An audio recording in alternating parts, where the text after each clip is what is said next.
Clara, je suis content de te recevoir sur Crisis. Comment tu vas? Pas très bien, merci pour l'invitation.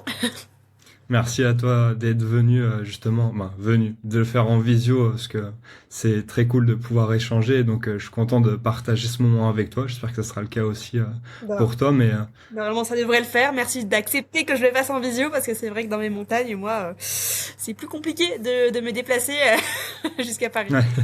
Parce que tu viens pas souvent sur Paris du coup ou que pour des collabs. ok. Sinon Non, j'essaie c'est d'éviter au maximum parce que c'est un peu un Indien dans la ville, quoi. ouais, c'est pas. Enfin, t'as du mal à t'acclimater à la ville. Ça se passe comment? Ouais, je suis plus campagne. Le monde, ça m'oppresse et le fait qu'il n'y ait pas de nature, tout ça autour, je me sens pas très bien là-bas. Ok, donc c'est pour ça que t'as déménagé en Haute-Savoie et que tu restes là-bas. Ça. Bah, Savoie, Haute-Savoie, en ce moment, je suis une période de transition, là, je suis en train d'acheter, mais Ok. voilà. Ok, très cool. Donc on aura l'occasion d'en reparler un peu après et de des activités que tu peux faire en Haute-Savoie parce que tu me disais justement avant que tu as été un peu dans la montagne aujourd'hui. Ça devait être meilleur qu'à Paris justement. Oh, bah Mais là, on a eu un coucher de soleil qui était incroyable, et je me dis, oh! En plus, il a beaucoup ouais, neigé, donc vraiment, là, tous les sommets autour, on a enfin un vrai Mont Blanc blanc. Donc, c'est parce, parce que du coup quand tu vas dans la montagne comme ça le week-end, c'est quoi? C'est tu fais de la rando, du trail ou c'est Alors là, ça fait d'autres un mois activités? que je ne fais pas de sport. Là, je suis en Ok, coupure. C'est la première fois de ma vie que je fais ça. Une coupure pendant un mois. Là, je fais pas de sport. Donc en fait, là, les gens voient mes vidéos uploadées sur le vélo, tout ça. Mais en fait, depuis le 9 décembre, je n'ai pas fait de sport. ok, Donc là, c'est vraiment... Et je reprends demain. Là, je reprends... Non, mardi. Parce que j'ai une collab avec la Maïf. On va faire des raquettes. Donc ça va être ma première ok. remise en forme. Et Mais ça te manque pas ou ah si si si, là j'ai les jambes qui tremblent, mais je me dis Clara, vraiment, t'as besoin un petit peu de ce temps de repos parce que j'en ai bavé l'année 2025 et je me suis un peu bah j'ai trop fait quoi, j'ai trop fait de cours, j'ai ouais. dit oui à tout et franchement pour la Saint-Élion j'étais vraiment cramée et je me suis dit là t'as vraiment besoin d'un temps de repos donc je pense que le corps est prêt à reprendre mais le mental lui il a pas forcément tout récupéré donc je Ouais. pense qu'avant de rattaquer 2026 c'est important que je fasse un De petit faire une repos. bonne coupure. C'est ça. On aura l'occasion d'en parler après un peu plus en détail justement de cette année 2025. Mais juste avant, du coup, pour reprendre un peu dans l'ordre, en général, j'aime bien présenter de quoi on va parler, parce que tu as beaucoup de casquettes. Donc il y a plein de sujets avec toi qu'on peut mettre en avant, que ce soit les chocolats avant, maintenant ta nouvelle application et le sport justement à côté. Donc si ça te va qu'on parle de tout ça, je te propose de commencer Let's go. avec la première question que je pose à tous les invités, qui est qu'est-ce que je dois savoir sur toi pour comprendre la personne que j'ai en face de moi? Que je suis. Donc là, je dois me définir. Je dois. Qu'est-ce que tu dois savoir de moi? Que je suis quelqu'un de spontané, d'impulsif, qui réfléchit très peu, mais du coup qui est dans l'action et pas forcément dans l'analyse. Donc du coup, je fais beaucoup de choses. Et après, quand il y a des complications, et ben je les subis. Mais au moins, c'est comme ça que j'avance dans la vie, que je fais beaucoup de choses, que ce soit dans l'entrepreneuriat ou le sport. Et voilà, je pense que déjà ça me définit bien et c'est voilà, ça montre que voilà, j'ai fait un Ironman du jour au lendemain comme ça, alors que voilà, j'avais jamais nagé, jamais fait de vélo, que j'ai monté les chocolats pichons alors que j'ai faisais de la finance et voilà, peu de réflexion et beaucoup d'action. Je vois. Et au-delà de cette réflexion, justement, tu l'as redit aussi, tu as beaucoup de casquettes, tu fais beaucoup de choses, du sport, de la création de contenu, l'entrepreneuriat. Maintenant, quelle est la casquette que tu as envie de mettre le plus en avant ou quelle est celle qui te définit le plus en ce moment, même s'il y a une coupure de sport d'un mois? Alors je suis pas une sportive, j'irais enfin je suis une sportive amatrice, vraiment très amatrice, j'ai pas des performances comme un sportif pro, vraiment très très très loin de là. J'ai une casquette plus où je vais motiver des gens à faire du sport, montrer que tout est possible, que même si on n'a jamais fait de sport entre guillemets de sa vie et qu'on s'y met doucement, bah en fait on peut faire de belles choses et on peut se fixer des grands objectifs. Maintenant je pense que j'aime bien avoir plus la casquette d'entrepreneuse euh, puisque bon, les gens, ils ont cette vision que quand tu es sur les réseaux sociaux, tu fais des vidéos, etc. Euh, bah, c'est simple, mais finalement, juste la création de contenu, sans parler des chocolats pichons, sans parler de coacheur, c'est vraiment un métier à part entier, en fait, et bah, t'as une société, tu dois faire des factures, des devis, enfin, t'as quand même beaucoup de choses comme ça. Donc, je pense plus me définir en tant qu'entrepreneuse. Bon, j'ai commencé avec les chocolats pichons, après, du coup, il y a eu la création de contenu, là, actuellement, il y a coacheur. Mais ouais, je pense plus entrepreneuse, ça me définit plus, ou du moins, je préfère avoir cette casquette qu'une casquette de sportive. Une sportive, dans la tête des gens, c'est plus ou moins, Ouais. plus ou moins bien Et, défini. et dans ce quotidien d'entrepreneuse, du coup, comment est-ce que tu arrives à jongler et à caler tout ça, parce que tu fais beaucoup de choses, que ce soit la création de contenu qui est déjà de l'entrepreneuriat, comme tu le disais, coacheur maintenant, l'entraînement à côté. Et bah c'est dur. Là, je m'entraîne pas depuis un mois et je me dis mais comment je faisais avant parce que là déjà j'ai pas une minute à moi. Bah en fait c'est dur. C'est en fait je coupe jamais. Je coupe jamais vraiment. En fait on est soit tout le temps bah c'est horrible parce que quand on est sur Instagram on va répondre à des messages, on va répondre à des commentaires, on va mettre des vidéos. En fait c'est un peu toujours le travail dans un certain sens. Et en fait on peut jamais vraiment couper sauf là. Enfin ça fait 2 semaines, j'ai fait 2 posts en 2 semaines. J'ai un petit peu calmé la cadence parce que vu que je fais plus de sport, bah du coup j'ai moins à poster. Mais je sais plus quelle était la question. Comment, pas de souci, c'était ouais, comment est-ce que tu arrives à organiser tout ça? C'est Ah, quand j'arrive à trois regarder. vies différentes. Euh, et ben ouais, je m'arrête jamais en fait et je travaille tout le temps et en même temps j'ai pas l'impression de travailler tout le temps. Du coup le week-end bah c'est pas vraiment un week-end. Voilà là on enregistre un podcast un dimanche donc est-ce que du coup cet enregistrement de podcast est comptabilisé comme du temps de travail ou non? Voilà. Ouais, Tout ça est à définir en fait et c'est un peu du travail non-stop et ah, non plus j'ai jamais l'impression de travailler parce que du coup bah je prends un peu les rendez-vous que je veux quand je veux etc. Je tourne les vidéos quand je veux donc pour moi c'est pas un travail et c'est un travail en fait. ouais. Donc c'est Donc t'es pas encore tombé à dans. définir et comment j'arrive à organiser tout ça bah je fais et je me pose pas de questions. Donc t'as pas de petits outils de to-do list ou de choses comme ça pour Ah si si si, aider les gens à maintenant j'ai s'organiser. l'agenda papier. Ok, Je veux plus me voir agenda papier. le téléphone, c'est que pour poster sur Instagram ou répondre potentiellement aux mails quand j'ai pas mon ordinateur. Mais agenda papier où je me fais des to-do parce que sinon c'est très compliqué de m'organiser dans mon esprit. Et voilà. Mais après j'essaye de faire au jour le jour. Mais souvent j'arrive pas à C'est cocher toutes les petites cases donc du coup je les ouais. redéplace d'une journée à l'autre, d'une semaine à l'autre. Et ça devient C'est compliqué. intéressant que tu parles du journal, enfin, en papier, parce que sur la majorité des personnes que j'ai interviewées, elles parlent toutes du fait qu'elles ont fait ou qu'elles font à un moment donné un certain journaling. Alors, il y a plein de méthodes. Est-ce que toi, justement, c'est une activité que tu fais, que ce soit pour l'entrepreneuriat ou pour le Du sport? journaling, c'est-à-dire? Du journaling, pas forcément au sens to-do list, faire de ce que tu dois faire, mais écrire bah, tes pensées, ce que tu fais, ce que tu as vécu, vers où tu vas, pourquoi, comment, avec des méthodes spécifiques ou pas du tout? Non. Non. Non, non, non. Ouais, enfin, j'applique pas forcément tout ça. Je sais qu'il y a des méthodes parce qu'en plus j'ai fait une formation de coaching mental et tout, donc je sais ce qu'il faut appliquer. Mais globalement, c'est compliqué de l'appliquer à moi-même. J'ai du mal à me poser, etc. Et donc ça me demanderait plus de travail à me poser et à écrire que de faire en tant que tel.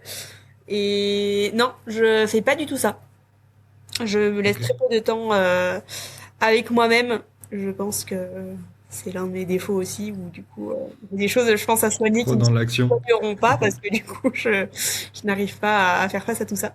Mais ouais, non, je note ce que j'ai à faire quand ça me passe par la tête. Par contre, bah voilà, je mets une nouvelle petite case et tout Ok. doux à faire. Mais sinon, non, pas de journaling. Attends, avant de continuer, j'ai quelque chose à te demander. Seulement 4,7% d'entre vous sont abonnés. Si c'est pas encore ton cas, abonne-toi parce que plus on est nombreux, meilleurs sont les épisodes et les invités comme celui d'aujourd'hui. Ça prend 2 secondes, c'est gratuit, mais pour nous ça change tout. On reprend, bon épisode. Et par rapport à ta casquette, du coup, justement, vu que tu disais que maintenant tu as envie qu'on te voit plus comme une entrepreneuse qu'une sportive, euh, on va peut-être pas parler tout de suite de coacheur pour aller un peu dans le sens chronologique, mais est-ce que tu as des souvenirs ou c'est quoi ton premier souvenir entre guillemets d'entrepreneuriat? Est-ce que tu as des anecdotes de, tu sais, quand on voit, il y a plein d'entrepreneurs qu'on voit qui avaient des anecdotes à 5 ans, je vendais des bonbons, je les rachetais, machin et tout, tu vois? Est-ce que toi, tu as ce genre d'anecdote par rapport à ça ou c'est quelque chose qui est venu sur le tard avec les études? Euh, Bon, c'est très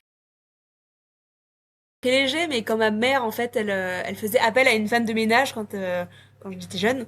Et moi, je lui disais, mais pourquoi tu payes une femme de ménage alors que moi, je pourrais le faire, ce qu'elle fait, quoi. Et donc, du coup, elle me payait je lui disais, bah là, je fais tant de repartages, tant d'heures, etc., tant de panières. Et en fait, du coup, elle me rémunérait à cette hauteur, on tenait un petit carnet. Donc, en fait, j'avais cette optique où, bah, pourquoi tu payes ça alors qu'en fait, je pourrais le faire, et toi, si tu veux pas le faire, bah, moi, je le fais, mais du coup, tu me payes, parce que vu que tu payes, en fait, la femme de ménage, autant que tu me payes moi. Mais voilà, après, non, de la revente de choses ou quoi, non. Et après, c'est vraiment apparu en master où quand j'ai vu que la finance et Deloitte, tout ça, ça me correspondait pas forcément, je me suis dit, bah, trouve quelque chose à faire parce que travailler pour quelqu'un, ça va pas le faire, quoi. Et comment, du coup, quand tu étais en finance, à quel moment ou quel a été l'élément déclencheur justement pour partir dans cette vague entrepreneuriale au-delà de se dire la finance ça va pas le faire. De voir des personnes qui vivaient de ça, et je me suis dit, putain, c'est cool, leur vie, en fait, ils travaillent un peu, bah, jamais, tout le temps, parce que du coup, tu peux travailler, bah, d'où tu veux, tu gères un peu tes rendez-vous comme tu le souhaites. Et le Covid, forcément, parce que du coup, moi aussi, je travaillais en distanciel, et c'était plutôt chouette, et je me suis dit, mais moi, j'ai pas envie de revenir travailler dans un bureau, etc. Donc, c'était vraiment le Covid, le fait de changer des habitudes, de casser la routine, et de me dire ok bah j'ai plus envie de ça et j'ai envie d'aspirer à une vie un peu plus libre. Et quand tu as envie d'aspirer à cette vie un peu plus libre, justement tu l'as dit, tu es plus impulsive et tu réfléchis pas trop, donc je pense que ça a été facile pour faire le premier pas entre guillemets. Mais comment est-ce que tu arrives à te donner une sorte de direction ou un cap pour ceux qui nous écoutent par exemple qui se disent j'ai pas forcément envie d'aller dans cette vie-là ou dans celle-ci, qui ont peut-être pas ce côté impulsif ou pas très analytique on va dire de premiers abords et qui réfléchissent trop pour le faire. En fait c'est compliqué parce que tous les gens qui me disent oui je vais le faire etc. Et moi j'arrive pas à comprendre ces personnes-là parce que moi je suis tellement dans l'action que je me dis bah arrête de réfléchir, fais-le. Enfin j'ai pas cette peur de me dire bah je vais y arriver, je vais pas y arriver. En fait si tu y arrives pas bah c'est pas grave. Enfin ça fait partie du processus et c'est totalement ok. Donc juste se dire que en fait si tu te lances pas maintenant, bah tu te lanceras jamais et tu sauras pas si ça va être une réussite ou un échec. Donc en fait c'est facile à dire, c'est comme quand on dit quelqu'un de faire quelque chose. Enfin c'est facile à dire mais c'est plus Ouais. compliqué à faire. Moi c'est plus compliqué à enfin pour moi c'est plus simple à faire quoi mais c'est dur quand je discute avec des gens qui veulent se lancer mais qui ont peur, etc. Parce que j'ai du mal à comprendre leur mode de fonctionnement. Mais comme dans plein de choses, en fait, j'ai un mode de fonctionnement Qui est qui différent, chacun le différent. sien. Ouais, c'est ça. Donc, je sais pas quel serait mon conseil, juste bah, de se lancer, mais c'est simple à dire. Ouais, Voilà. c'est pas de souci. On va aller sur d'autres sujets alors. Et, et par rapport à ça, quand tu t'es lancé, est-ce que les chocolats Pichon, du coup, c'était directement le premier projet ou parce que j'ai vu dans un autre épisode où tu en parlais où tu disais que bah t'as fait plein de projets du jour au lendemain qui tenaient quelques jours, quelques. Ça a été quoi justement ton vrai premier projet qui a entre guillemets un peu fonctionné ou qui t'a vraiment appris quelque chose? Ah bah ça a été les chocolats. Mais avant les chocolats, je me suis dit, ok, je veux faire dans la food. Mais quoi, dans la food, c'était un peu l'essor d'Uber Eats, Deliveroo, tout ça. Donc je réfléchissais à des plats emportés un peu haut de gamme. Donc je faisais des plats avec une plateforme où ça s'appelait Cookgather, où tout le monde en fait faisait de la nourriture à emporter. Et au final, je me suis dit, mais Clara, t'as pas du tout les compétences pour faire une application. Donc il faut vraiment du concret. Après, j'ai voulu faire de la nourriture avec des insectes. Donc j'avais plein d'insectes, des vers séchés chez moi. Donc je faisais des biscuits, des choses comme ça. Et puis je faisais goûter à mes parents. Après je me suis dit ok les insectes ça dégoûte beaucoup les gens donc c'est peut-être pas le bon truc. Pourtant c'était un marché très très porteur. Après j'ai fait des steaks végétaux. Du coup, j'avais tout le petit truc chez moi, mais en fait, enfin, c'est des choses qui se conservent pas, c'était compliqué. Et après, j'avais pas forcément de passion pour les chocolats, et je me suis dit, tiens, les chocolats, ça se conserve, on peut l'expédier facilement, puis il y a vraiment une période, en fait, pour les vendre, et du coup, je me suis lancée là-dedans. J'ai acheté un moule, en fait, comme j'ai acheté les trucs pour les steaks, pour les insectes, etc. Et j'ai créé le site, et vu que c'était Noël, ça a marché, je me suis dit, bah, let's go, allons-y, quoi. Et tu te dis quoi dans ta tête ou qu'est-ce qui se passe quand tu lances un truc comme ça et que tu fais ton site et que à Noël, t'as quand même des ventes qui... connaissais les personnes qui ont acheté des choses ou Non. c'était vraiment des inconnus de nulle part? Non, non, non, c'était bien un article parce que du coup j'avais fait beaucoup jouer la presse, la radio, etc. Vraiment, l'air de rien, j'avais envoyé mes chocolats du coup. En plus c'était même pas des chocolats, ils étaient pas tempérés, ils se conservaient pas trop. Enfin c'était de la crème avec du chocolat, de la praline rose et puis je mélangeais tout ça dans une casserole et voilà. J'avais envoyé à la presse, à des articles de Lyon et en fait il y a eu plusieurs articles et c'est comme ça que ça a commencé à bien marcher. Et tu vois, c'était typiquement dans un article les 10 cadeaux à offrir Ouais. Noël. Et du coup, j'étais dans la liste. Et du coup, ça m'avait généré quand même ouais, quelques milliers de ventes. Et, Et voilà. et à ce moment-là, tu te dis quoi quand t'arrives à vendre? Du coup, visiblement, c'est le premier produit qui fonctionne un peu pour toi. Mm. Qu'est-ce que tu te dis quand t'arrives à vendre à des inconnus que tu connais ni d'Adam ni d'Ève? Et c'est quoi la suite? Parce que du coup, vu que t'es un peu au jour le jour et au fait d'avancer comme ça, Ah bah tu te prends vraiment pour le roi du pétrole. Tu te dis, wow, ça y est, c'est la grande fortune. Première commande à 80 €. Tu te dis, waouh, mais c'est incroyable. En fait, t'enlèves les commissions Stripe, t'enlèves la TVA, t'enlèves la matière première, t'enlèves le Colissimo. En fait, sur les 80, il te reste 15 €. T'es en mode, mais 15 € du coup, si je le déclare à l'URSSAF, etc., il me reste 7 € en poche. Ça fait pas beaucoup. Et après, quand tu réalises tout ça, tu dis, en fait, je suis pas le roi du pétrole du tout. Mais forcément, t'as ce sentiment d'adrénaline et tu te dis, bah, en fait, là, si je fais x2, etc. Enfin, moi, je suis quelqu'un de très mathématique, donc j'optimise tout et du coup, je réfléchis aux calculs de rentabilité et de plein de choses. Mais ouais, tu te sens, c'est un peu de l'adrénaline, un peu comme du sport, de l'endorphine. T'as envie de toujours plus, etc. C'est un peu lié au sport. et justement, tu dis que c'est un peu lié au sport, parce que du coup, t'as fait quand même des belles études en finance, des choses comme ça. Ouais. Dans l'entrepreneuriat, est-ce que justement le sport t'a appris des choses que t'as jamais appris en cours et qui t'ont aidé justement à lancer tes projets ou à les faire perpétuer dans le temps? Le sport m'a appris des choses ou l'entrepreneuriat Ouais, m'a appris des choses?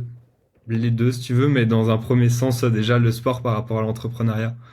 Ah, après, le sport, moi, j'étais pas très sportive, hein, avant les chocolats Ok, Pichon.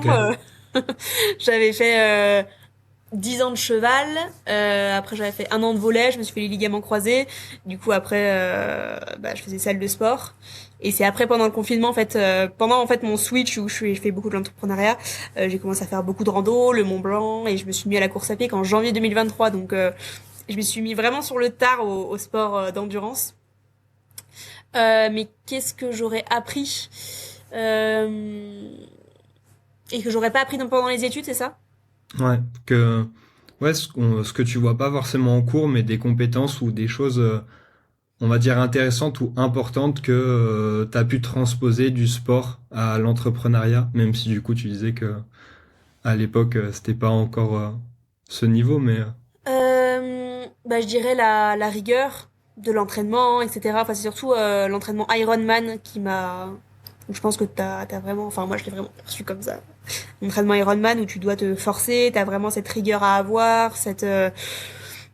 Ouais, en fait, c'est cette rigueur et rien lâcher, en fait. Parce que si tu veux atteindre ton objectif, bah, tu dois faire beaucoup de sport. Tout simplement. Aller à la piscine alors que t'as pas envie d'aller à la piscine. Ouais, je dirais surtout la rigueur. ok. Et là, par rapport à justement l'entraînement Ironman, t'en parles un peu, enfin, faire des séances que t'as pas envie, mais je, je sais plus, c'est peut-être dans le podcast de Triloop où t'en parles, où tu dis que t'aimais pas du tout aller à la piscine et nager. Comment est-ce que t'as fait pour, bah, quand même t'entraîner ou quand même te dire je vais faire un Ironman sachant que c'est 3 km 8 je crois. J'ai plus la distance en Ouais, tête. Et 3-8 de nage. 3 km 8 de nage, alors que je déteste ça. Bah dans la vie, il y a toujours des choses qu'on veut pas faire. Hein. Dans l'entrepreneuriat, on aime faire des chocolats, mais on n'aime pas la comptabilité. Bah faut quand même la faire en fait. C'est comme dans la vie, bah on aime bien manger, mais faut faire la vaisselle. Hein. Donc il y a toujours des à côté t'as envie d'un truc, bah faut prendre forcément la côté que t'aimes pas. Donc bon, après tu peux aussi faire du duathlon, mais moi je voulais faire un Ironman, donc si je veux faire un Ironman, faut que j'accepte les conditions qu'il y ait de faire un Ironman. Après maintenant je suis un peu plus laxiste sur l'entraînement natation, parce que je me dis bon, au final les 3-8 maintenant je sais les faire, que je les fasse en 1h10, 1h20, 1h40. Je m'en fous. Donc cette année j'ai un petit peu bâclé la natation, et ça s'est beaucoup vu à mes chronos. Mais bon. Mais t'as quand même fini. Ah, j'ai fini parce que maintenant je sais que je suis capable de finir. Après maintenant, je suis pas prête à mettre autant de temps d'entraînement en fait dans la natation pour gagner 10-20 minutes sur un Ironman où tu mets 11 à 12 heures quoi. Ouais. Et tu parles de justement le fait de d'avoir des chronos un peu différents. Je pense que quand on est une personnalité comme toi, il y a quelque chose qui est encore plus différent, c'est qu'il y a des gens qui attendent un retour sur toi aussi ou qui projettent quelque chose sur toi, sur tes performances. Ouais. Comment est-ce que tu arrives à prendre du recul pour quand même faire la course pour toi et pas pour les autres et te satisfaire du chrono alors que justement tu vas ou tu peux avoir des mauvais retours par rapport à ça? Alors t'auras pas directement des mauvais retours. C'est souvent les gens ils vont parler dans ton dos ou quoi, mais en fait je comprends les personnes qui vont critiquer parce que c'est des personnes généralement qui sont passionnées de sport vraiment depuis leur plus tendre enfance et qui n'arrivent pas à en vivre. Et moi je débarque de nulle part, je ne sais pas nager, je ne sais pas faire du vélo et j'arrive à vivre en fait de ce sport à travers les réseaux sociaux, non pas parce que je suis forte, mais parce qu'en fait j'ai une autre compétence qui est la communication et c'est ce que recherchent les marques finalement. Et donc du coup, ces personnes-là sont fortes dans leur sport mais n'arrivent pas à en vivre et moi je suis nulle et j'arrive en fait à attirer potentiellement des sponsors et avoir de la visibilité. Donc je pense que c'est l'être humain et c'est normal que ces personnes entre guillemets bah rage Ouais. et je leur en veux pas forcément, mais je pense que bon, faut que les marques Et, se dirigent plus vers les sportifs qui ont du niveau, mais il faut aussi que ces personnes-là apprennent à communiquer autour du sport et pas se dire juste en fait je fais de la perf et donc du coup je devrais attirer les marques, mais plus bah je communique et je fais de la perf donc je suis d'autant plus un profil qui va attirer les marques. et est-ce que c'est quelque chose qui... Parce que tu dis que tu le comprends, mais est-ce que ça reste quand même quelque chose qui te dérange justement ces retours? Maintenant Ou... non. La première année ça m'affectait beaucoup. Ok. Maintenant bah du coup, j'affiche moins mes chronos. Je vais afficher mes chronos sur Ironman et encore. Bon, là les championnats du monde Ironman, je l'ai pas tant affiché. En même temps, j'étais pas très très fière de moi non plus, mais mais j'essaie de moins afficher ça. Ou quand je fais des cols à vélo, etc. Jamais je vais afficher mon temps. Quand je vais faire une sortie, voilà, de 180 km à vélo, bah je vais jamais afficher le temps. Je vais pas afficher ma vitesse. Et du coup, j'essaye de décorréler un petit peu et pour que les gens me suivent juste, bah, voilà, je fais du sport. Vous voulez juste vous motiver, donc vous me suivez, mais venez pas me suivre en fait si c'est pour se dire ah bah je fais mieux qu'elle niveau chrono, je fais mieux qu'elle niveau si, enfin voilà. Et la première année, justement, tu disais que ça te touchait plus, enfin, en tout cas, que ça te touchait comparé à maintenant. Comment est-ce que enfin, quand tu dis ça te touchait, tu le vivais comment? Est-ce que tu le vivais comme une injustice ou est-ce que tu avais déjà ce recul de te dire, bah, je les comprends parce qu'en même temps, j'ai quelque chose qu'ils ont pas ou qu'ils peuvent pas avoir? Ça c'est venu après avec le travail et du coup c'est pour ça que maintenant en fait je suis ok avec les critiques qu'il peut y avoir. Bon, ça dépend. Ceux qui sont un peu trop vindicatifs, je les bloque, tout simplement. Tu n'aimes pas mon contenu, je te bloque, comme ça tu ne le verras plus. Euh, mais non, j'ai accepté. Et au début, justement, ça m'affectait et je me disais, mince, enfin, ils ont raison. S'il y en a un qui le dit, ça veut dire qu'il y en a 100 qui le pensent. Et du coup, je me remettais beaucoup en question. Me dire, bah, en fait, je suis pas du tout légitime à faire ça. Et je me sentais mal. Après, j'avais des proches, du coup, qui m'entouraient et qui m'épaulait vachement là-dessus et qui me réconfortait et qui me disait mais si tu t'en fous, etc. Donc j'étais bien entourée, du coup ça m'a permis de passer au-dessus. Mais c'est vraiment l'année dernière où j'ai eu un déclic et je me suis dit bah libre à eux de penser ce qu'ils pensent et au final c'est juste l'être humain qui entre guillemets bah voilà sur des choses qu'ils n'arrivent pas à faire, bah, en fait ils vont avoir une sorte de jalousie ou une sorte de haine sur des choses qu'ils n'arrivent pas à avoir et je les comprends. Maintenant, j'arrive à me mettre à leur place et de me dire, en fait, je comprends leur haine. Enfin, c'est même pas de la haine, mais c'est juste pourquoi elle a autant de visibilité alors qu'elle est nulle, bah c'est la vie. C'est marrant parce qu'il y a quelques semaines, j'ai tourné avec Steven Le Yarrick, que tu dois connaître aussi, vu Oui, qu'il fait oui, oui, partie il est aussi ambassadeur de Canyon, ouais. la Team Canyon. Et je ressens beaucoup la même chose. Alors, Ah, lui, pas, il est pas nul, vous lui. avez pas fait le même chemin, mais dans le sens où, en fait, maintenant, vous en foutez du regard des gens. Vous avez réussi à vous recentrer sur vous et votre propre performance. Et tu disais justement avant que, bon, que là, tes derniers chronos, tu les as pas affichés parce que t'en étais pas très fier non plus, mais t'as quand même un dépassement de soi qui est énorme, ou en tout cas plus que le commun des mortels. Qu'est-ce que tu Quelle est la raison qui t'a poussé à faire justement ce genre de course, te dire je vais faire un Ironman? Parce que quand tu fais pas de sport ou peu ou que tu t'es blessé, c'est pas forcément la première idée qui te vient en tête, quoi. Et bah, Pour ça une... va en fait avec l'image que je veux véhiculer sur les réseaux, c'est juste bah, se dépasser, se fixer un objectif que tu penses à la base être impossible et se dire bah en fait non, je vais travailler dessus et je vais y arriver petit à petit. Donc ouais, c'est vraiment ça que je veux véhiculer et au final je pense que c'est pour ça que je parle moins des chronos et juste se dire bah voilà, tu es capable de faire un Ironman, tu es capable de faire un marathon. Et justement, je ressens cette envie où pour mon Ironman à Nice, mon tout premier Ironman, je sentais vraiment cette niaque, tu vois, vraiment qui... Sur le marathon, je me suis... Bah, j'ai fini aux urgences, hein, tellement je me suis donné à fond, et j'avais vraiment cette niaque de le finir, et je me suis dit, mais non, mais je vais y arriver, vraiment, j'en suis capable. Et bah, j'ai pas bu, j'étais tellement à fond que j'en ai oublié de boire, et j'avais très très mal au ventre. Et sur mon deuxième Ironman, là, au Sable d'Olonne, je sentais déjà beaucoup moins cette niaque, où bah, sur le marathon, j'étais en mode, ah, j'ai mal, ah bah je marche, de toute façon, t'inquiète pas, te mets pas dans le mal, vas-y tranquille, et j'avais moins cette hargne. Donc je pense vraiment quand tu te lances un objectif comme ça, t'es vraiment dans le dépassement de toi-même et tu veux juste te prouver.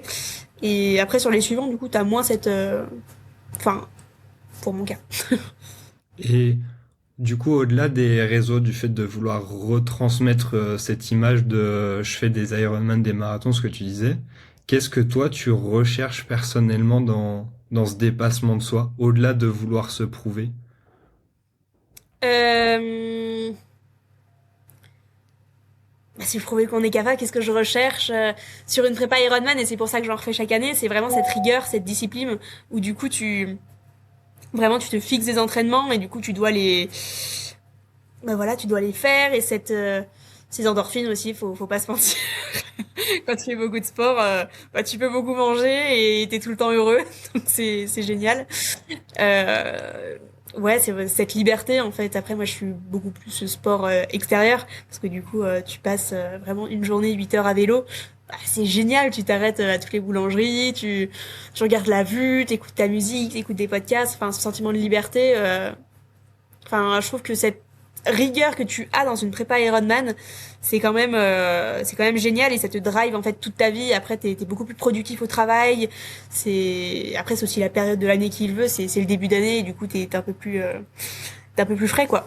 Mais ouais, je dirais que ça apporte aussi surtout ouais, de la discipline sur ton mode de vie tout simplement. C'est ça, du coup, le secret de la joie de vivre, faire du sport et manger beaucoup.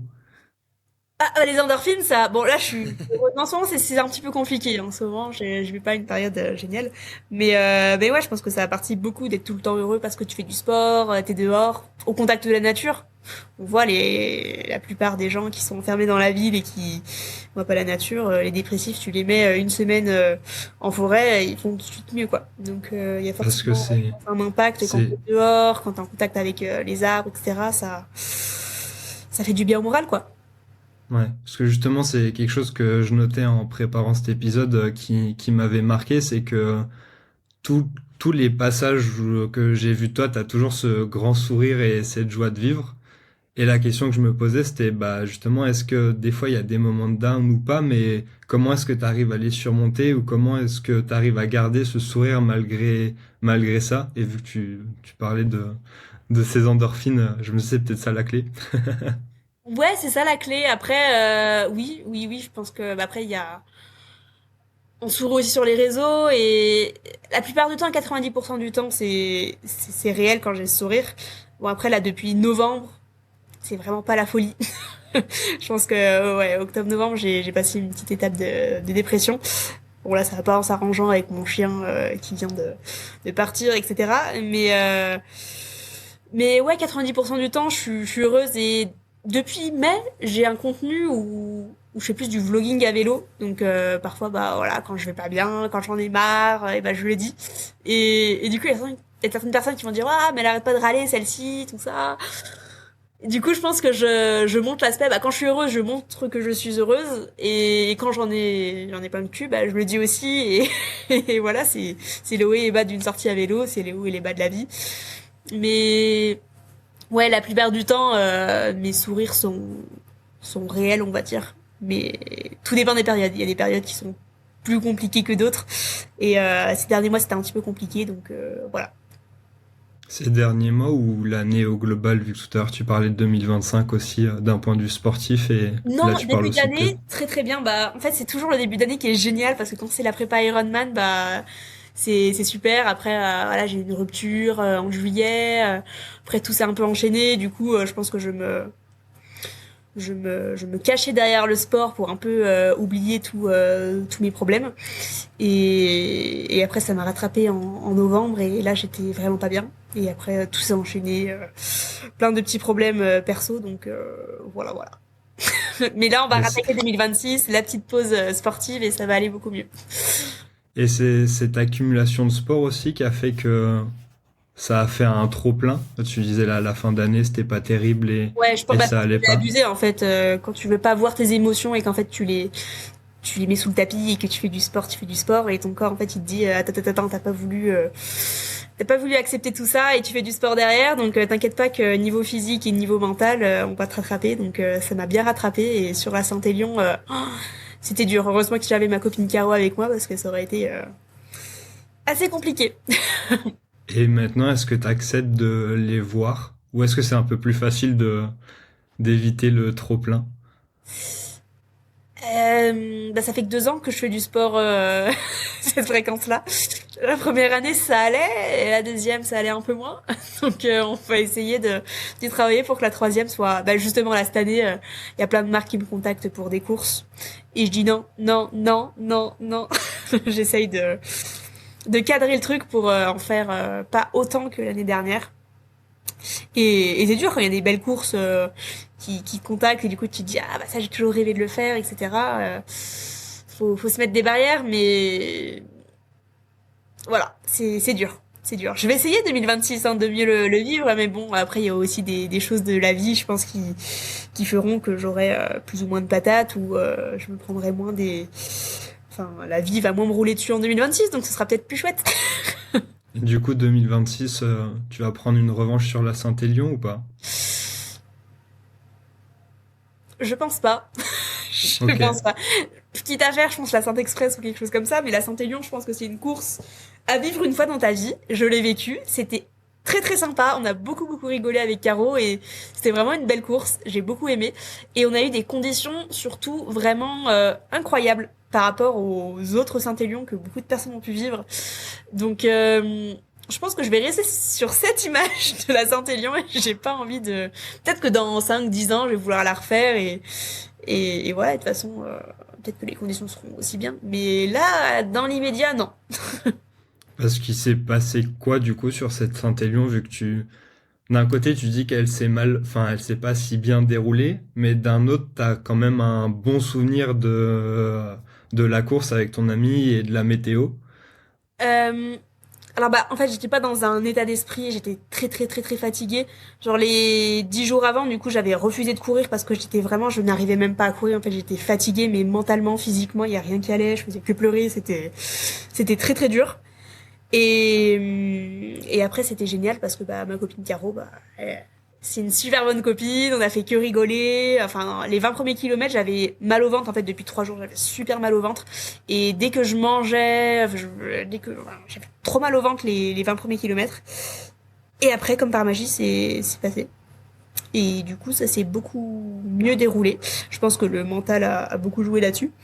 Mais ouais, je pense que le soutien de le faire avec quelqu'un aussi, c'est vraiment incroyable. C'est passé, mais comme ça.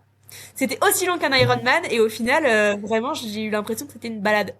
C'était une petite balade en fait pour rejoindre Lyon depuis Saint-Étienne et on a rigolé, on a mangé, on a parlé avec des gens. Sur tout le parcours, il y avait des gens qui nous reconnaissaient, etc. Donc c'était super sympa.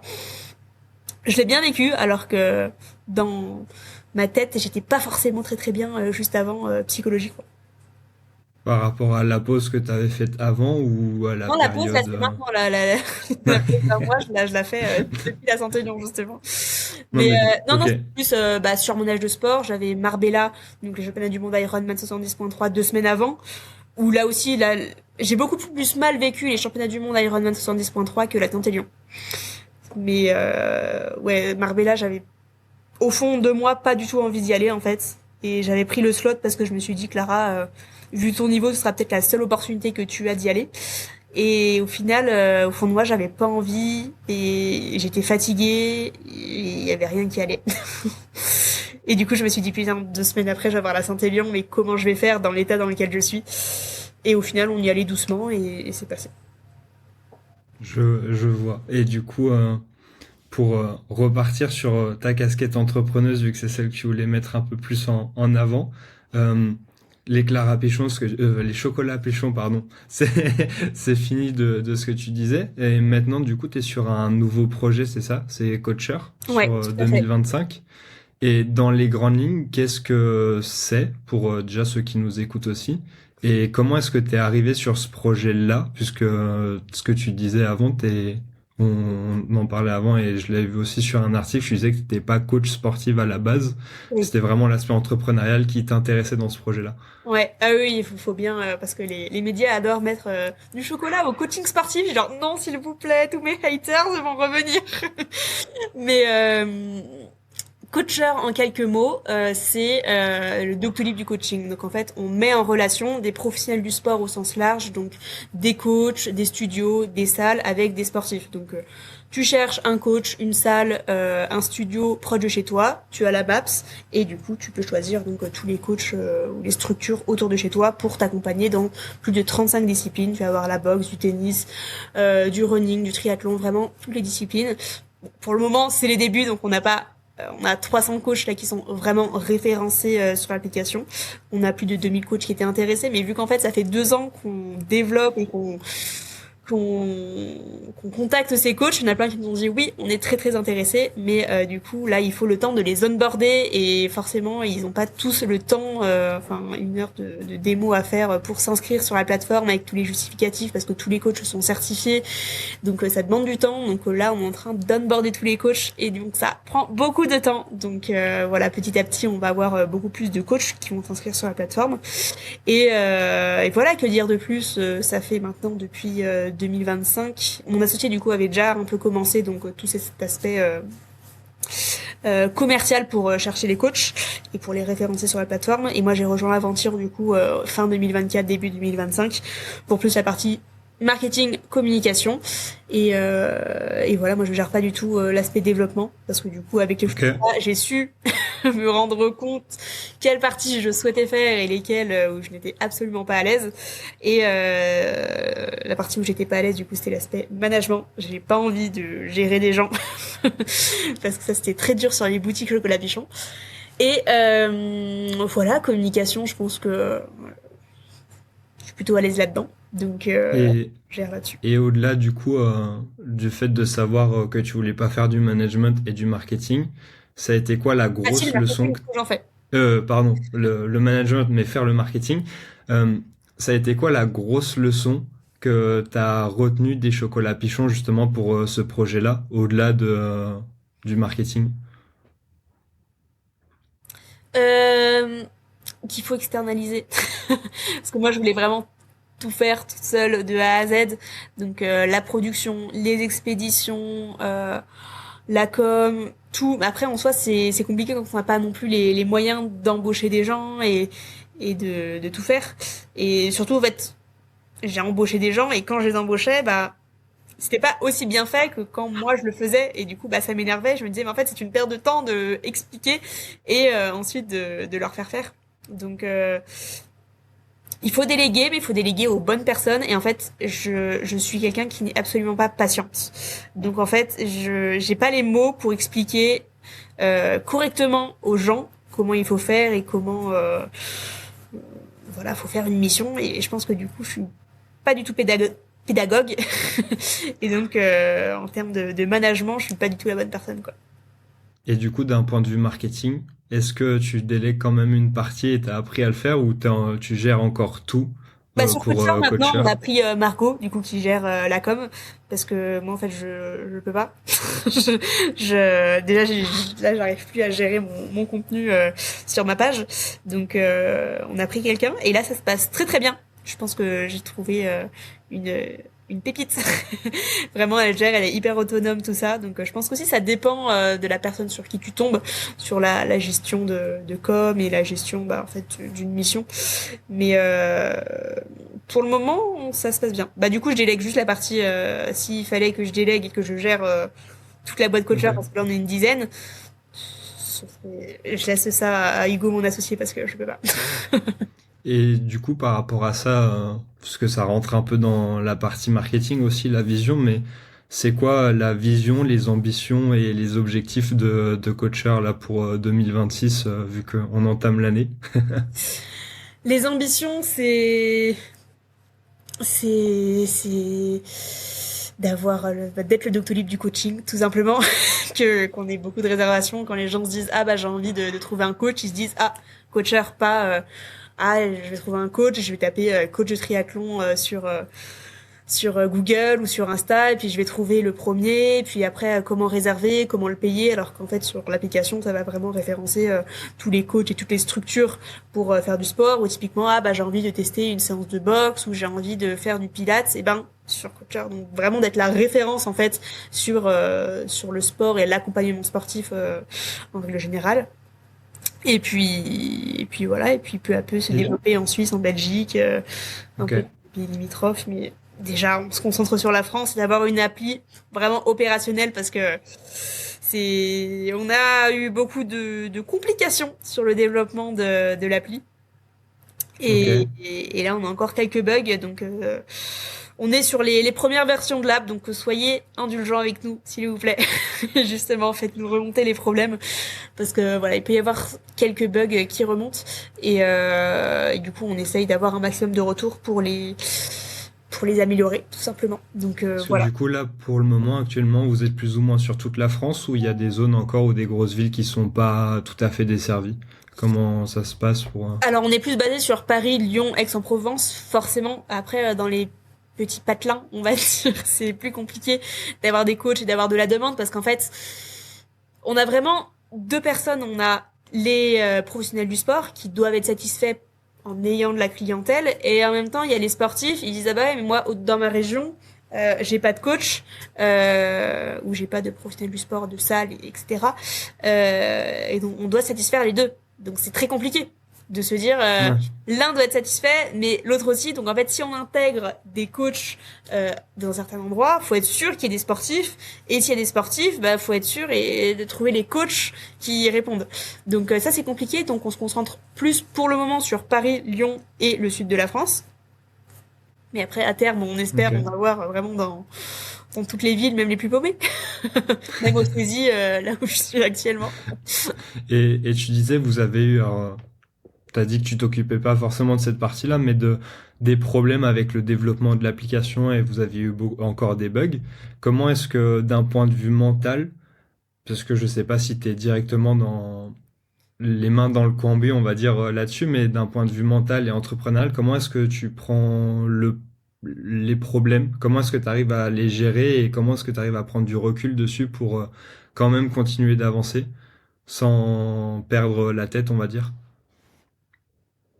Bah du coup, les problèmes sur l'appli, j'essaie de me dire que c'est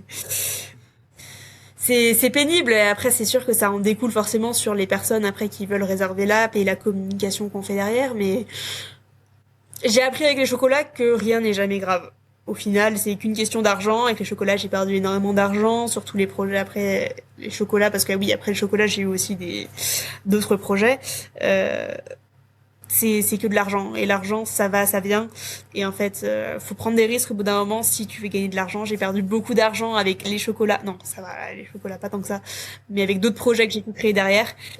Et, et maintenant, bah, j'ai la chance de bien gagner ma vie. Et je me dis, bah voilà, c'est aussi tous les risques que j'ai pris avant qui payent maintenant. Parce qu'on dit généralement qu'un projet entrepreneurial sur 10 fonctionne. Et bah, c'est à peu près le ratio que j'ai eu. Donc, je me dis juste, c'est de l'investissement et qu'en fait, rien n'est jamais très grave. Et quand ces échecs ils sont arrivés, les premiers, t'avais déjà cette mentalité de te dire, il y en a un sur 10 qui va fonctionner, donc faut que je continue à en faire jusqu'à ce qu'on arrive au 10e. Ah bah tu te dis, Ou ton projet il fonctionne, hein, tu te dis, c'est lui qui va marcher. Donc après, quand il marche pas, forcément t'es déçu, mais quand je sentais que c'était pas vraiment le truc et que ça partait pas tout de suite, bah du coup j'arrêtais et je perdais un peu d'argent. Mais tu vois, j'ai fait du MLM, j'ai fait du dropshipping, j'ai fait du SMMA, donc du community management. Euh, j'ai fait pas mal de trucs. et comment t'arrives à te dire que parce que quand c'est un projet en général, on veut le pousser jusqu'au bout, jusqu'à ce qu'il fonctionne. Comment t'arrives à te dire que là, visiblement, ça fonctionne pas, en réussissant à retirer la partie émotive de c'est mon projet, il faut qu'il fonctionne pour justement passer au prochain ou l'arrêter, on va dire. Bah c'est compliqué parce que faut vraiment savoir le bon moment. Je sais pas si moi-même je saurais. En fait, faut que le projet il nous parle déjà. En fait, c'est soit il part comme ça et c'est pas un projet qui nous parle au plus profond de soi et c'est un projet qui marche directement. Ok, on continue. Si c'est pas quelque chose où on se lève le matin et on a envie de travailler dessus, bah ça sert à rien. Les chocolats, moi j'étais pas passionnée par le monde du chocolat, mais j'étais passionnée par le faire plaisir aux gens et avoir un produit physique que j'allais vendre.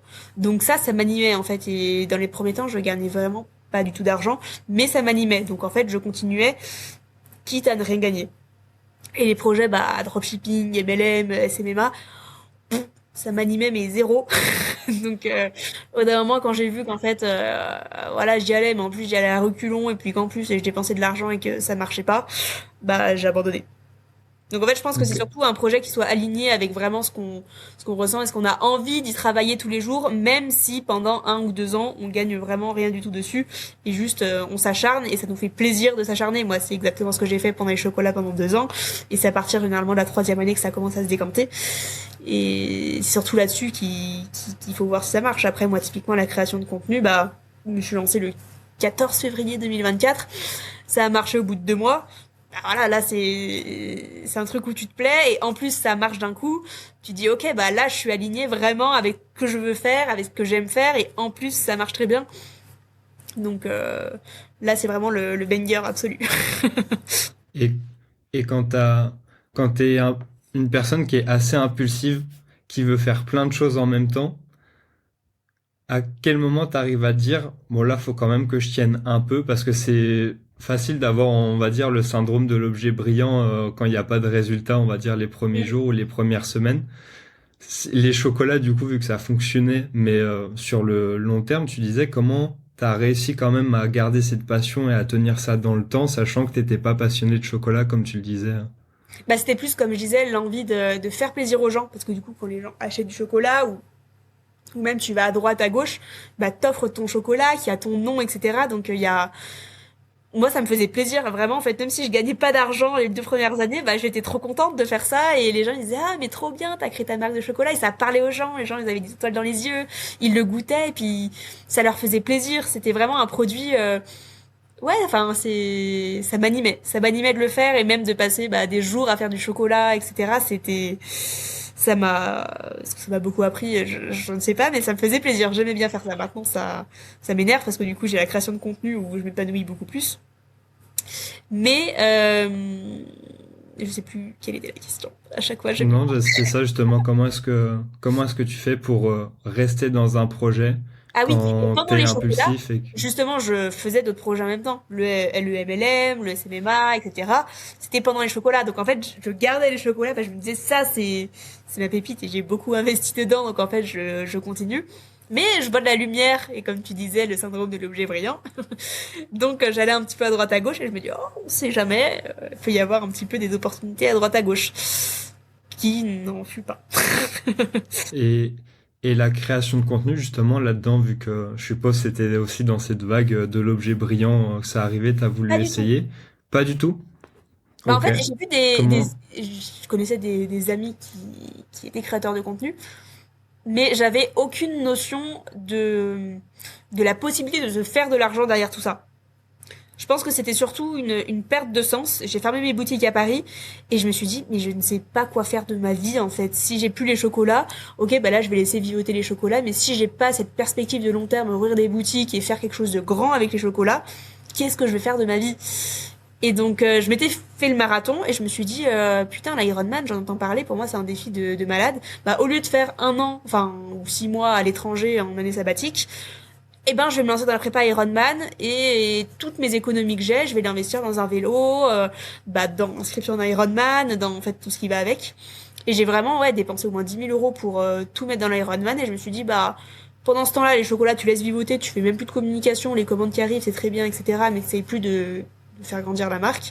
Mais pour avoir cette certaine rigueur que je pouvais avoir dans le travail avec les chocolats, je vais faire une vidéo par jour sur Instagram et donc j'ai créé vraiment un compte de zéro et j'ai bloqué toutes les personnes que je voulais pas qui voient mon contenu et je me suis lancée là-dedans mais vraiment sans me rendre compte des possibilités qu'il allait avoir derrière et que ça pouvait exploser. Vraiment je me suis dit si j'ai 1 000 abonnés le jour de mon Ironman ce serait incroyable.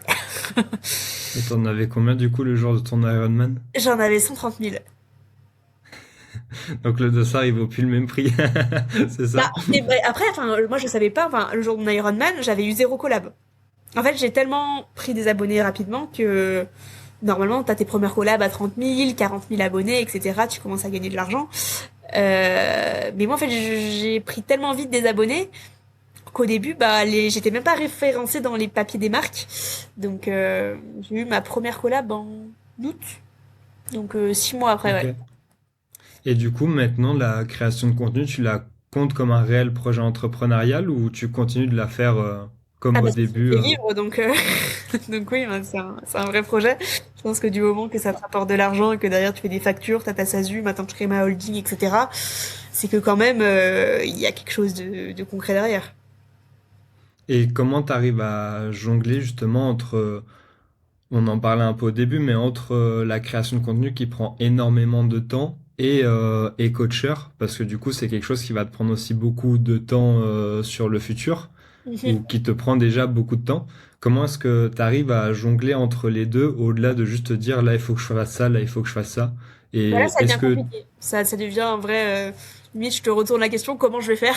Parce que justement, là, ça commence à prendre de l'ampleur, Coacheur, de plus en plus.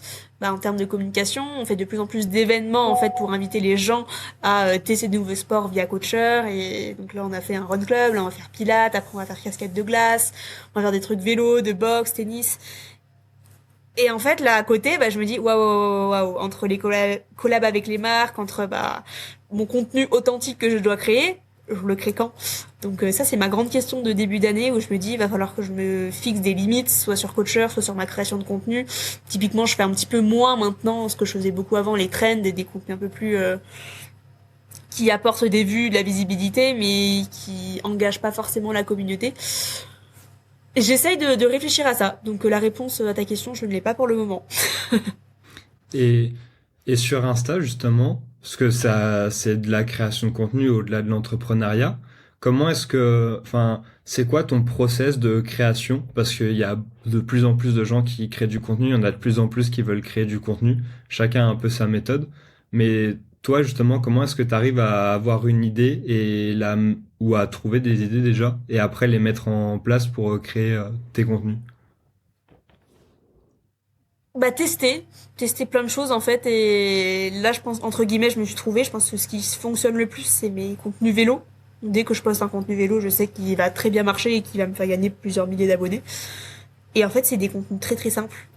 À chaque fois, c'est tout simple. Typiquement, là, la vidéo qui a le plus marché sur mon compte, c'est quand je vais à un mariage en vélo. Et ça, c'est Ok. spontané, tu vois. Enfin, c'est juste ma vie de tous les jours. Je fais tout à vélo. J'essaie de tout optimiser à vélo et juste le fait de me filmer et de faire ça. De base, en fait, je voulais pas le filmer, mais je me suis dit ça peut être sympa de faire un petit compte rendu de voilà, c'est fun. Je me prends la pluie pour aller au mariage. J'ai la brosse à dents et ma tenue de rechange dans la sacoche arrière, etc. Et rien que cette vidéo m'a fait prendre 20 000 abonnés.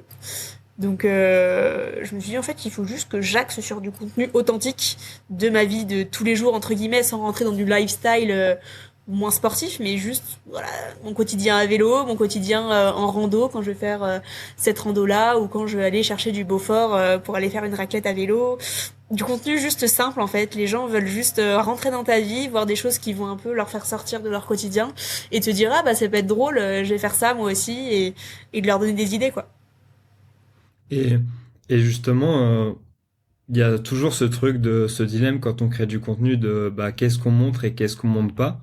Comment est-ce que toi t'arrives à jauger ça, de dire faut que je montre ma vie parce que c'est ce que les gens veulent voir, mais ça je le montre pas ou ça je le montre d'une certaine manière. Est-ce que toi t'as des règles par rapport à ça ou c'est encore au feeling en fonction de tes idées, de tes envies? Je choisis ce que je montre, clairement. Tout ce qui est sportif, je le montre. Et encore, je montre absolument pas toutes mes sorties. Je montre pas, j'ai pas Strava. Enfin, j'avais Strava la première année et je l'ai enlevé parce que je trouve ça toxique. Je montre juste les sorties que j'ai envie de montrer. Forcément, les gens ils disent mais ça te fait pas chier de toujours avoir ton téléphone au bras, etc. Je dis je dois filmer une sortie sur 7, sinon vraiment je reste dans ma bulle avec mon chien et c'est génial. Après tout ce qui est vie privée, je montre pas forcément ma famille, je montre pas mon potentiel copain, même si voilà, c'est terminé il y a pas longtemps. Tout ça je montre pas tout ce qui est vie amoureuse ou famille. Et pour moi c'est des règles. Si tu commences à faire trop rentrer les gens là-dedans, après c'est pas forcément sain, je pense. C'est mon point de vue. Et voilà, juste la vie sportive. Après, peut-être que ce sera amené à changer, hein, le jour où j'aurai des enfants ou quoi. Je montrerai peut-être mon futur mari. Et, et justement sur Insta, il y a une question dont on parle beaucoup aussi ici en interne avec d'autres créateurs, ou d'autant plus pour toi qui as pris des abonnés très rapidement. Est-ce qu'à un moment, t'es tombé dans une sorte de boulimie ou d'analyse de stats, de trop creuser ça, à vouloir justement surveiller toutes les stats, ou est-ce que t'arrives à prendre du recul ou t'es encore dans cette phase-là si tu l'as vécu? Alors, j'essaye de prendre du recul, mais en fait, quand tu gagnes une partie de ta vie avec les réseaux sociaux, c'est compliqué du coup de pas les regarder parce que tes stats vont forcément un peu dépendre des collaborations que tu vas avoir et plus tu as des bonnes stats et plus tu intéresses les marques. En dehors du fait qu'il y ait des marques, etc., j'arrive à m'en détacher. Après, en ce moment, mes stats sont bonnes. Donc je vais te dire, oui, je m'en détache. Mais il suffit que dans 6 mois, mes vidéos vélo ne marchent absolument plus. Je vais me dire, mince, mais qu'est-ce que je fais? Je vais essayer de me réinventer. Mes vidéos vont pas marcher. Forcément, je pense que ça... Tout créateur, on se dit, oui, il faut vous détacher des stats. Oui, c'est un goal. Mais après, quand tu n'as que ça comme revenu, bon après, là, en soi... les chocolats, je vais avoir encore une petite partie de revenus. Coacher, ça va commencer à se développer, mais pour les créateurs qui ont vraiment que cette source de revenus, forcément, les stats, on s'y attache un minimum et c'est compliqué de s'en détacher. Enfin, c'est comme quelqu'un qui travaille dans la finance ou un salarié ou quelqu'un à son compte qui va avoir des KPI et il doit les suivre quoi. Donc je pense que c'est un peu notre tableau de bord à nous. Après il faut pas forcément se mettre à la pression parce qu'on dépend d'un algorithme aussi, c'est surtout ça. C'est pas forcément que notre contenu est mauvais, c'est plus que l'algorithme décide de mettre tel ou tel contenu en avant. Typiquement avant la première année, mes contenus qui marchaient vraiment du tonnerre, c'était une semaine récap de mon Ironman. Vraiment sur chaque vidéo je prenais 15 000 abonnés et chaque semaine j'en faisais un, c'est ce qui m'a fait percer. Et du coup, la deuxième année, je me suis dit, c'est simple, cette année, je vais refaire exactement les mêmes vidéos, ça va me faire prendre autant d'abonnés. Et c'était les pires vidéos. Je n'ai jamais fait autant de flops sur ces vidéos. Je me suis dit, bon, bah, du coup, faut arrêter ces vidéos. Et là, j'ai pris les vidéos vélo, et puis ça a commencé à prendre. Donc, en fait, c'est sans cesse se réinventer et pas se dire que c'est mes vidéos qui sont nulles. C'est juste, en fait, à l'instant T, ce que l'algorithme souhaite mettre en avant et ce que les gens souhaitent. Je suis arrivée à un moment sur l'Ironman. Si je m'étais lancée un an après, je pense pas que mon compte aurait si bien marché. C'est parce que vraiment, personne documentait l'Ironman. Et je suis l'une des premières, entre guillemets, qui arrivait en le documentant et en disant, bah, je prépare un Ironman. Enfin, il y avait des personnes qui en faisaient avant, bien évidemment. Mais sur les réseaux, il y avait moins cette mode et j'étais l'une des premières et du coup, c'est ce qui a fait que ça a fonctionné. Mais un an après, je pense que ça aurait pas marché. Et mentalement, quand tu fais le même contenu à un an près et qu'il y en a un, il cartonne et l'autre, il flop, qu'est-ce qui te passe par la tête? Bah, qu'il faut se remettre en question. C'est... Il n'y a pas un... Bah, le premier, tu te dis, ah, c'est peut-être mon hook qui était pas bon, ou il y a un truc qui était pas bon. Le deuxième, tu te dis, bon, c'est bizarre. Et le troisième, tu te dis, ok, faut qu'on change. Donc, en fait, c'est comme dans l'entrepreneuriat, faut tester et voir ce qui fonctionne pas, et retester. Ok, je vois. Et là, justement, parce que je suis aussi dans le milieu de la création de contenu et il y a aussi d'autres personnes qui peuvent nous écouter qui ont envie. Admettons que là, t'es 2 minutes au-delà de nous dire il faut tester pour nous donner un conseil ou pour nous aider à nous améliorer dans la création de contenu. Par quoi est-ce qu'on commence ou qu'est-ce qu'il faudrait qu'on regarde au-delà de faire un contenu et voir son résultat, on va dire. Bah, entre guillemets, voir ce qui marche déjà sur des réseaux. Montrer sa tête. Déjà, ça, les gens ont besoin de s'attacher à quelqu'un. Je suis désolée, je change juste. J'ai besoin d'étendre mes jambes. Pas de souci. Les gens ont besoin de s'attacher à quelqu'un. Donc, je pense de montrer et vraiment créer un personal branding autour de sa personne. Et voir ce qui fonctionne. Typiquement, moi, je voyais que les vlogs, bah, ça marchait très bien. Je me suis dit, bon, bah, faut que j'essaye de commencer à parler face cam, etc. Ça va être dur. Mais je voyais que ça fonctionnait, donc du coup, je m'y suis mis. Les trends, je pense que ça peut être un bon outil pour se lancer. Mais pas se dire, bah voilà, ma vidéo, elle va faire 2 millions de vues parce que c'est une trend.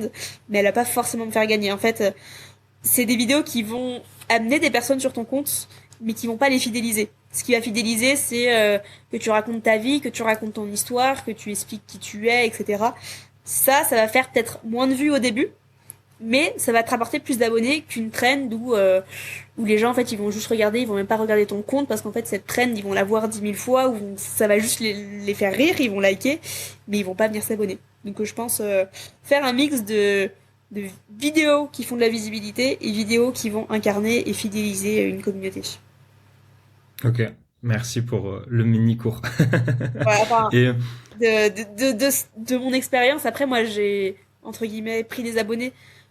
Ouais, avec des trends. Bah après, je pense que oui, c'était pas forcément une trend la semaine d'entraînement Ironman, mais c'est ce qui a fidélisé ma communauté et en même temps, ce qui faisait des vues, c'était les trends à côté où je mettais voilà juste moi avec une petite phrase drôle et du coup, bah les gens ils likaient et puis ça les faisait venir sur mon compte et après ils voyaient qu'il y avait une histoire derrière ou vraiment quelque chose à suivre qui était l'Ironman et du coup ils s'abonnaient pour pouvoir suivre ça.